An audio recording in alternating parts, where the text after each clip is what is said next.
আসসালামু আলাইকুম ভিউয়ার্স। তো ধামাউড়া এবং রানীদিয়ার ঝগড়ার সংঘর্ষ খাইত যায়, তারা ব্রিজকে আগুন দিয়ে পুড়িয়ে দিছে। তো আমরা দেখতে যাইতেছি যে আগুন দিয়ে কীভাবে ব্রিজটাকে তারা পোড়াইছে।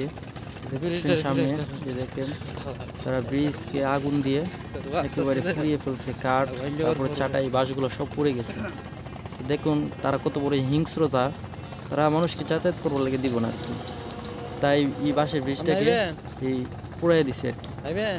দেখেন তারা কত বড় খারাপ জাতি। কয়েকদিন আগেও তারা 2-3টা মার্ডার করছে যে ঝগড়া কইরা কাজ্জা কইরা। তো দেখেন সামনে দিয়েও ব্রিজ ভেঙে দিছে, মানুষ যাওয়ার মতো কোনো ক্যাপাবিলিটি নেই। একটা রোগী যে যাইবে, যে দেখেন এইগুলা দিয়ে রানীদের মানুষের তারা আক্রমণ করছে। তো সামনে ওই যে দেখেন এই দিক দিয়েও ভেঙে লাগছে, মাথার সিঁড়ির দিক দিয়েও ব্রিজটাকে কীভাবে ভাঙছে তারা। কতটুকু হিংস্র হইলে মানুষ এগুলা করে। হেরা কোনো মানুষের কাতারেই পড়ে না, এত হিংস্র হেরা। দেখেন ব্রিজটাকে কী অবস্থা করছে বাহিনী, রানীদের ব্রিজটা দেখছেন, মানুষ খুব কষ্ট করে তারা এই দিক দিয়ে যাতায়াত করতেছে। ব্রিজটারে ভেঙে দিছে, অনেক মানুষ এই দিক দিয়ে যাতায়াত করে।